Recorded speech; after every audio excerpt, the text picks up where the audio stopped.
Olá pessoal, hoje nós vamos dar continuidade ao nosso livro 6, inclusive nós vamos fechar essa gravação de aulas com esse capítulo que trata sobre o comportamento físico dos gases.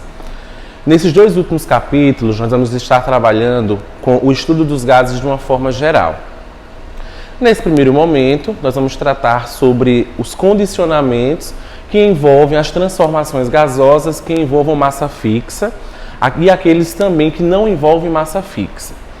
Para que nós tratamos, então, sobre o comportamento físico dos gases, nós vamos lembrar que eles serão melhor compreendidos quando nós trabalhamos com as suas variáveis de estado, que são temperatura, pressão e volume. Levando em consideração que o comportamento físico dos gases também deve considerar a quantidade de partículas que estejam contidas nesse gás. De antemão, nós vamos trabalhar com a teoria cinética dos gases, ou seja, nós vamos poder fazer uma observação de como que acontece a velocidade com que essas partículas elas estão se movimentando, como que elas estão se locomovendo. Claro, nós também sabemos que para nós trabalharmos com substâncias moleculares, ou seja, no estado gasoso, elas precisam obrigatoriamente estar num sistema fechado. E, consequentemente, as colisões em que aqueles gases ocorrerá dentro daquele recipiente serão eficazes, né? E, consequentemente, elas estarão em um grau de agitação o tão suficiente que vai fazer com que as suas partículas estejam se colidindo frequentemente. Então, com a teoria cinética dos gases, vamos observar que as partículas de um gás, elas encontram-se muito afastadas umas das outras, movimentam em trajetórias retilíneas, sofrem colisões perfeitamente elásticas e possuem uma força de interação de natureza que nós vamos chamar de desprezível. O estado de um gás, nós vamos poder observar que todo gás exerce uma pressão ocupando um certo volume a uma determinada temperatura. Então, essas três variáveis de estado, introdutoriamente, serão muito importantes que nós conheçamos sobre elas e as suas unidades respectivas. Consequentemente, nós também vamos precisar tratar das unidades que serão relacionadas ao sistema internacional, as quais eu vou poder trabalhar com temperatura, pressão e volume. Aos valores conhecidos, que nós vamos classificá-los como medidos, de pressão, volume e temperatura, nós vamos chamar de estado de um gás. Isso quer dizer que todo gás deve se encontrar a uma determinada pressão, a um determinado volume e a uma determinada temperatura. Essas três variáveis de estado serão consideradas de acordo com os valores que nós vamos poder empregar. Digamos, nesse recipiente cúbico aqui, eu vou ter um volume de 5 litros, uma temperatura de 300 Kelvin e uma pressão de 1 atm. Não é incomum nós encontrarmos outras ocasiões do cotidiano que tratem sobre essas variáveis, inclusive os seus volumes. É muito comum nós encontrarmos 1 litro de água, 1 litro de leite. É muito comum nós ouvirmos falar em telejornais sobre a temperatura média que está em um determinado estado, qual vai ser a temperatura mínima, qual vai ser a temperatura máxima, só que aqui vale ressaltar uma informação importante. A temperatura que em todos os casos nós vamos trabalhar para o estudo de um gás deve estar na sua escala absoluta, que nós vamos chamar de Kelvin. Lembre-se sempre disso. Todas as questões, majoritariamente, elas vão nos oferecer uma temperatura cotidiana. E que temperatura cotidiana é essa? 27 graus Celsius, 30 graus Celsius, 33 graus Celsius. Então, para eu poder trabalhar com essa temperatura na escala absoluta, eu preciso converter de Celsius para Kelvin. E nós já sabemos que essa conversão ocorre pegando a temperatura em Celsius e adicionando a 273, que será então o zero absoluto na escala Kelvin. O mesmo acontece para a pressão.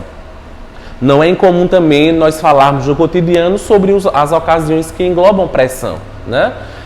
A pressão que nós estamos submetidos aqui é a 1 atm ao nível do mar, né? Altitudes mais altas, pressões mais baixas. Isso vai fazer com que a quantidade de oxigênio também diminua. Outros casos parecidos de trabalharmos com pressão é aferirmos a pressão arterial, né?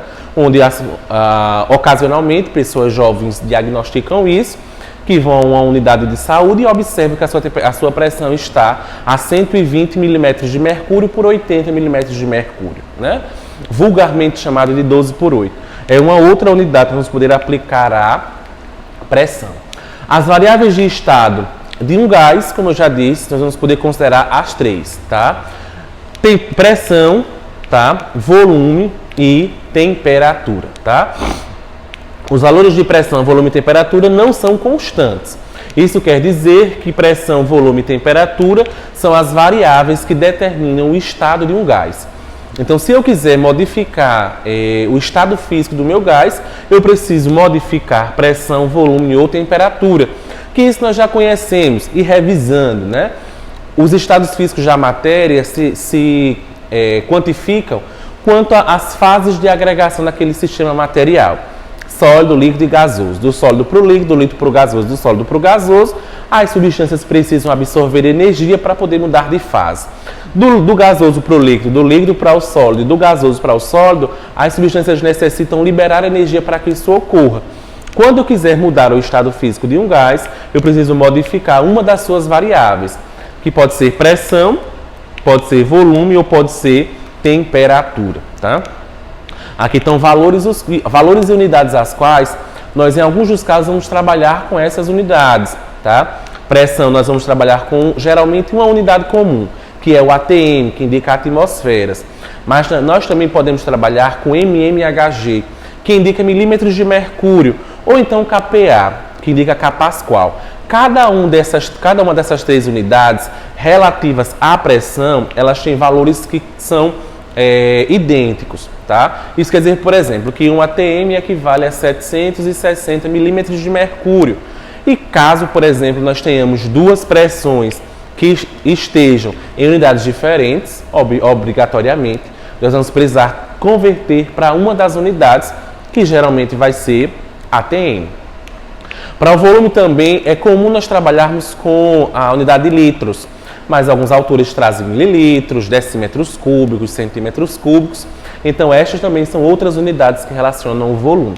E como eu falei no slide anterior, a temperatura deve vir sempre na sua escala absoluta, que é na escala Kelvin. A pressão no sistema material, geralmente expressão de um gás a vazão, ou seja, a força versus a área, originada pela colisão de suas moléculas com paredes de recipiente, em que esse próprio gás ele esteja confinado, ele esteja encontrado. Aqui tem a experiência Torricelli, que vai nos mostrar que a temperatura, né, a pressão devem estar em valores proporcionais. Digamos que um ATM equivale a 76 centímetros de mercúrio, que isso equivale na prática a 760 milímetros de mercúrio.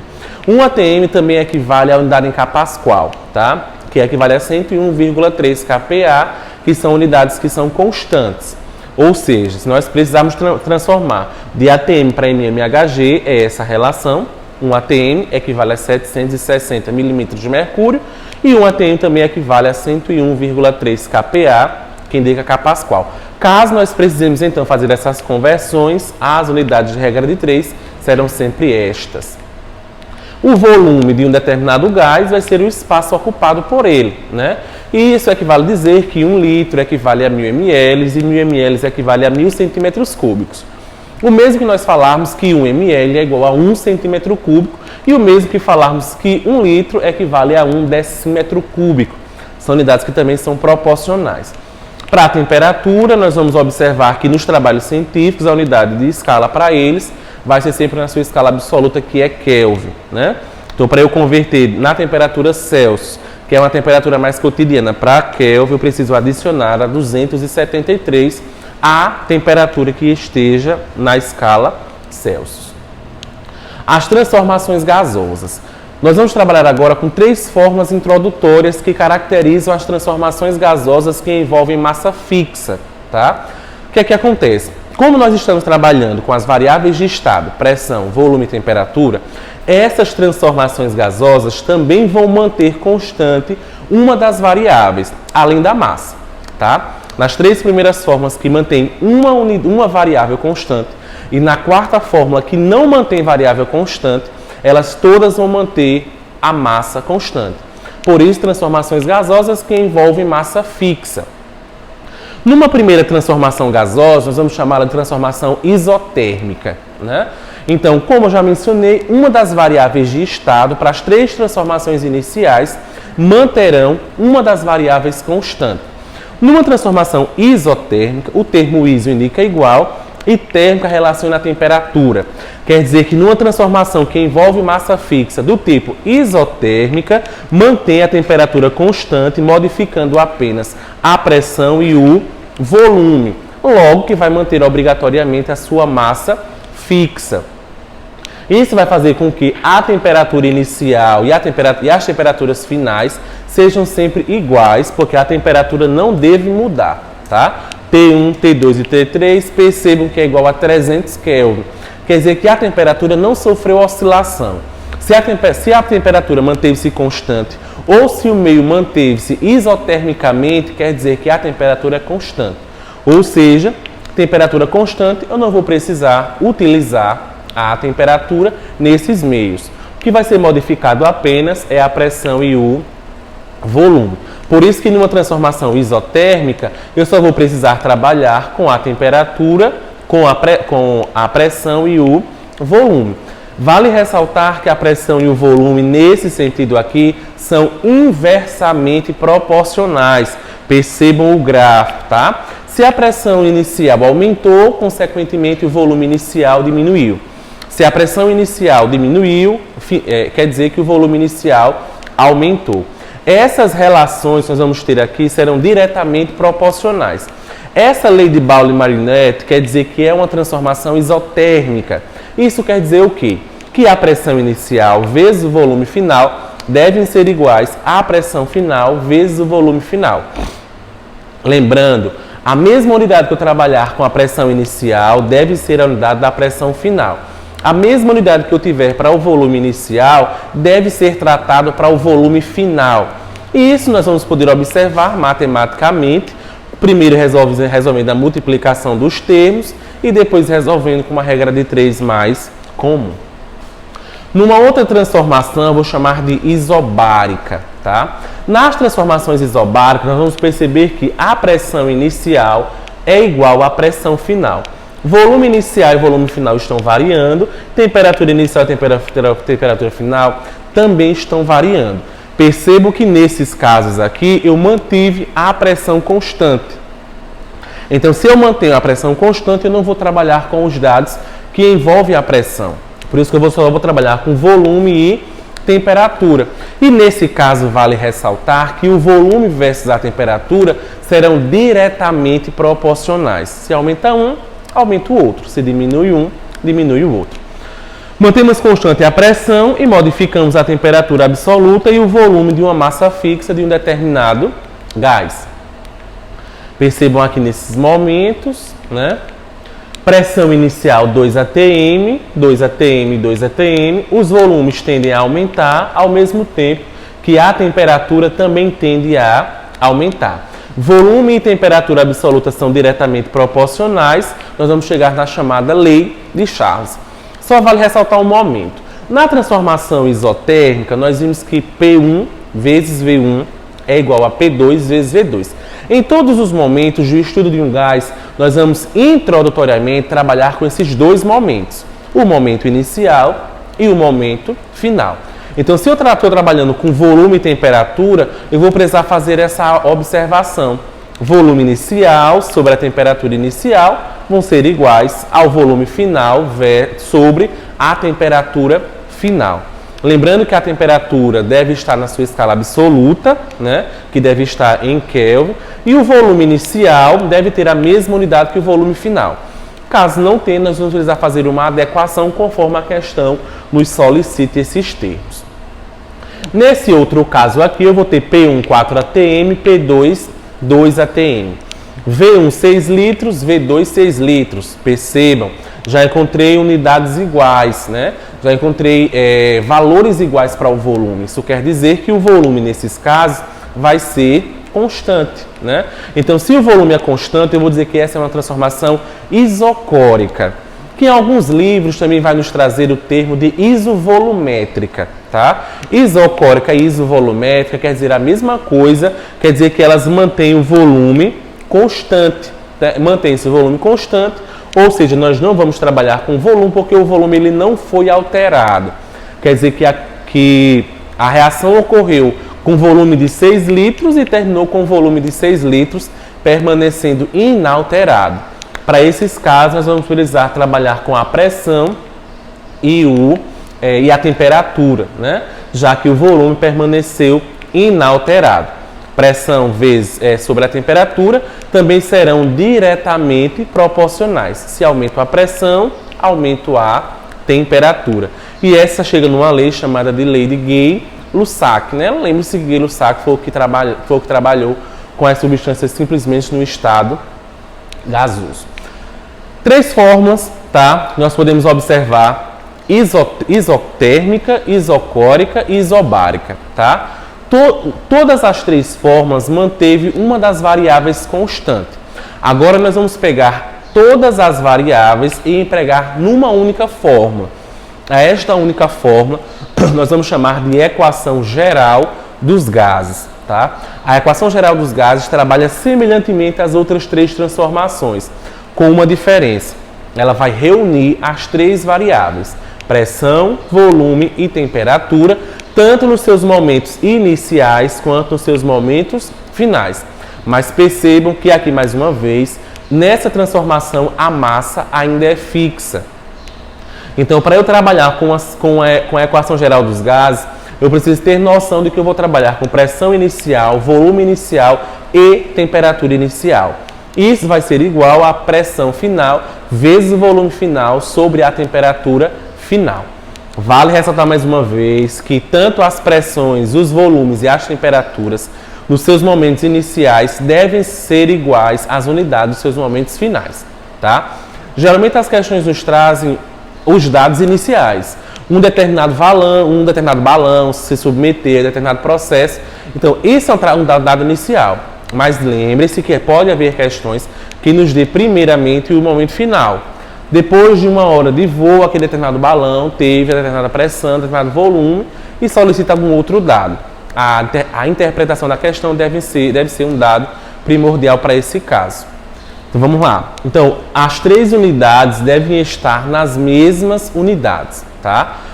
Pressão inicial deve ser igual à unidade da pressão final. Volume inicial deve ser igual à unidade do volume final. E a temperatura, sem questionar, também deve permanecer na mesma unidade, que é na temperatura absoluta em Kelvin. Só uma observação quando nós trabalhamos então com a temperatura. Tem questões que nos oferecem a temperatura em Celsius, naturalmente, tá? E ela solicita, mais uma vez, a temperatura final em Celsius. Eita, o que é que acontece? O professor disse que, independentemente de qualquer situação, eu devo transformar a temperatura de Celsius para Kelvin obrigatoriamente. Há exceção para isso? Não, não há exceção para isso. Mesmo que a questão nos solicite que nós trabalhemos com a temperatura na escala Celsius, nós vamos precisar transformar de Celsius para Kelvin, resolvo a questão, encontro a temperatura final e daí eu submeto a mais uma outra transformação. Se para transformar de Celsius para Kelvin eu adicionei 273, para eu converter mais uma vez de Kelvin para Celsius, eu extrair aqueles 273 dessa temperatura que eu estou solicitando, tá? Então, a temperatura final, eu vou aí transformá-la para Celsius, subtraindo os 273. Mas, de antemão, eu vou precisar converter de Celsius para Kelvin obrigatoriamente. Observação, né? Para uma transformação isotérmica ocorrer, eu posso muito bem extrair da transformação que envolve a equação geral dos gases. Se é isotérmica, a temperatura deve estar constante, então eu excluo temperatura. Só vai sobrar pressão e volume nos seus momentos inicial e final. Se for uma transformação do tipo isobárica, eu vou cortar aqui a pressão, sobrando volume e temperatura, né? V1 sobre T1 igual a V2 sobre T2. Transformação do tipo isobárica, né? Já se eu quiser trabalhar com uma transformação isocórica, né, também chamada de isovolumétrica, eu vou cortar aqui o volume, né, sobrando pressão inicial sobre temperatura inicial iguais a pressão final vezes a temperatura final. Esses são dados aqui que a gente vai poder empregar as transformações gasosas que envolvem massa fixa, tá? As 3 transformações, isotérmica, isobárica e isocórica, e a equação geral dos gases. A quinta fórmula vai trabalhar com o que nós chamamos de lei de um gás ideal, como também é chamada de lei de Clapeyron, tá? Pressão, volume e temperatura serão valores que serão constantes. Nós vamos trabalhar, né, na lei de um gás ideal com uma outra unidade que é chamada de R, tá? Esse R indica o que nós chamamos de constante universal dos gases. Então, a constante universal dos gases, que nós naturalmente a conhecemos, é igual a 0,082 atm vezes litros sobre temperatura. Então, esse valor de R encontra o que nós chamamos de constante. Vai ser um valor constante que naturalmente não vai ser modificado. Como é que eu vou chegar nesse 0,082 que indica um valor constante para a equação geral dos gases, tá? A pressão equivale a 1 atm, o volume a 22,4 litros e a temperatura é igual a 273 Kelvin. Resolvendo isso, nós vamos encontrar um valor que é igual a 0,082, que é então o valor que nós chamamos de R, que vai indicar a constante universal dos gases. Empregando o valor da constante agora, o que nós vamos ter, eu vou observar que a lei de um gás ideal, ou equação de Clapeyron, vai ser indicada por a pressão vezes o volume, igual ao número de mols, representado por N, vezes R, que indica a constante universal dos gases, que nós não vamos precisar nos preocupar com ela, porque ela sempre vai ser um dado informado na questão, vezes a temperatura que está na sua escala absoluta. Então, a quinta fórmula não mais relaciona uma massa fixa, porque agora eu vou trabalhar com o número de mols. E lembre-se, mais uma vez, que o número de mols é determinado por a massa do soluto sobre a massa molar do respectivo soluto. E aí eu posso empregar aqui nessa quinta fórmula, que indica a lei de um gás ideal. Então, são as 5 fórmulas que vamos trabalhar agora nesse módulo para poder identificar os cálculos que encontrem o comportamento físico de um gás. Tchau, tchau, pessoal. Até a próxima.